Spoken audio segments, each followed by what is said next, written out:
Hey, welcome to week 69 here on theReelDVDWatchers on Wednesdays, as always. It's me, Tom. And what I've chosen to review today is actually a TV show. It's the first TV show I have ever owned in Blu-ray. And I just want to start off by saying this looks spectacular in Blu-ray, like this show was made for Blu-ray. The show in question is Pushing Daisies. I'm going to review the first episode.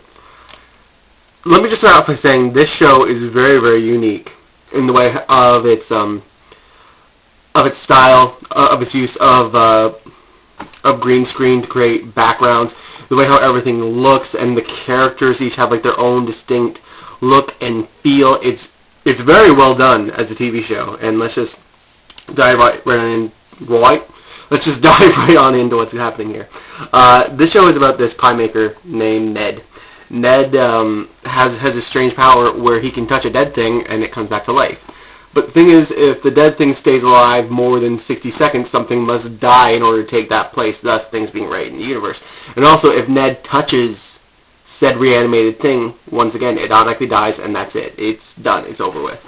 So basically what happens is, it starts off as Ned, as a young boy. His dog, Digby, dies. He touches Digby, and Digby comes back to life. So it's like, oh, yay, Digby's back. And so what happens is Ned is also in love with this girl across the street named Charlotte, who he calls Chuck. And Charlotte lives with her father and her two aunts. Sorry, no, just her father. And so this one time, Ned's mother actually has a brain aneurysm and she dies. Of course, Ned, being a young kid, really wants her back, so he touches her. And she comes back and everything's all right. But then after a minute, he looks outside and across the street to Chuck's dad, who's watering the garden, and he dies. So, pretty much, Ned's responsible for Chuck's dad's death, but then also, as Ned's mother's kissing him goodnight, she dies.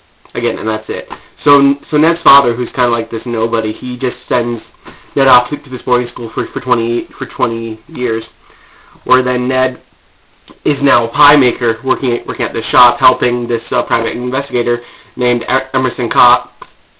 Yeah, Emerson Cox. Yeah.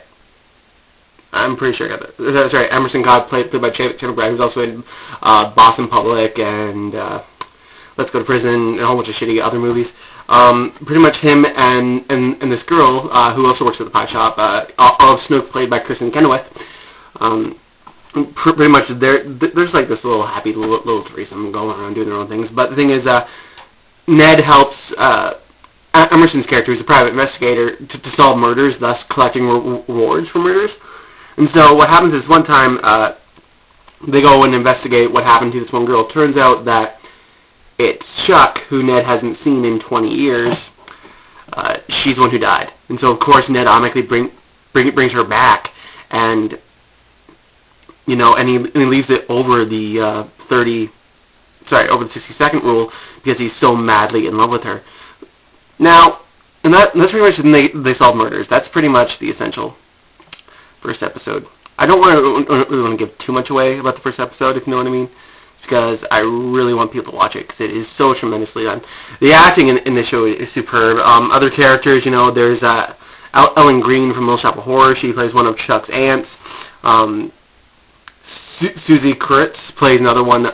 Plays Aunt Lily. She's another one of Chuck's aunts, and she has an eye patch.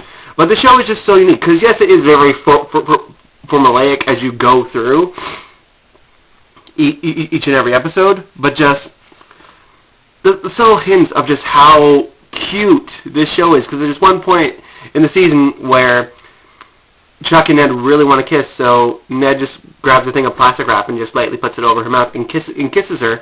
I just find myself smiling and be like, this is so stupid, this is gay, but like loving every minute of it because the show is just so sweet and just so unique in the way how it's done.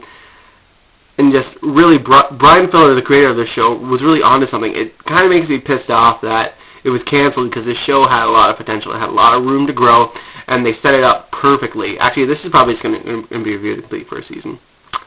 Because, yeah, it's a triumph. And, like, there's twists and turns around every corner, especially in the last two episodes. They're just bombshells, just, like, drop like crazy to the story. You're like, what the fuck? But nonetheless, though, it is absolutely a great show. If you haven't seen Pushing Daisies yet, please check it out. It looks tremendous on Blu-ray. But if you can't get it on Blu-ray, hey, who the hell cares? As long as you're watching the show, that's all that really matters. So yeah, so hopefully you guys all enjoyed this review, and I will catch you guys later.